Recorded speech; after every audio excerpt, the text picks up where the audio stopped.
Senjata terlarang, bom tandan yang disuplai AS telah digunakan Ukraina dengan efektif dalam serangan balik terhadap pasukan Rusia.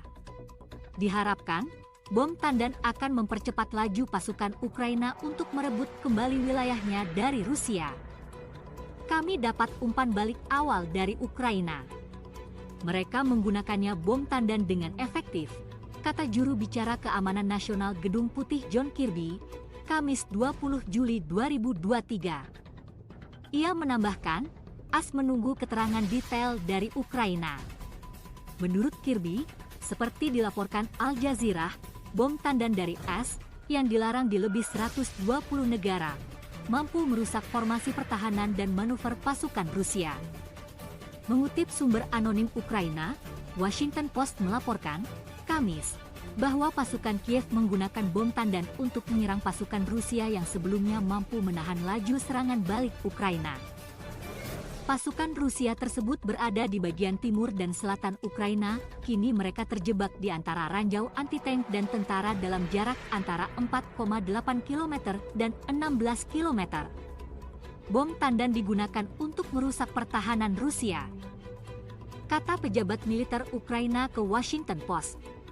Lembaga pemikiran berbasis di Washington DC, Institute for the Study of War ISW mengungkapkan, penasihat Presiden Ukraina, Mikhailo Podolyak menegaskan serangan balik Ukraina akan lamban dan sulit tetapi akan mencegah pasukan Rusia menguasai medan perang.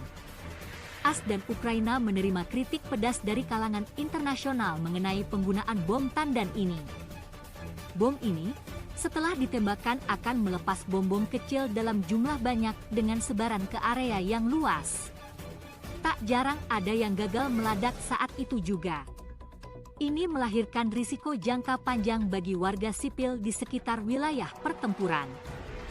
Human Rights Watch awal bulan ini menyatakan, Rusia menggunakan bom tandan secara luas yang menyebabkan banyak warga sipil meninggal dan mengalami luka serius.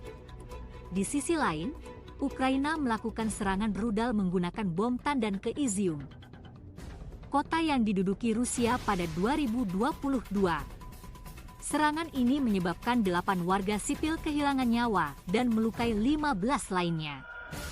HRW mendesak kedua belah pihak, baik Kiev maupun Moskow menghentikan penggunaan bom tandan. Sebab senjata ini akan tanpa pandang bulu membunuh warga sipil. Menyusul penegasan bahwa AS memasok bom tandan ke Ukraina, Presiden Rusia Vladimir Putin menyatakan pasukannya juga akan mengerahkan bom tandan. Meski para ahli militer meyakini, Rusia sudah menggunakannya saat menyerang Ukraina.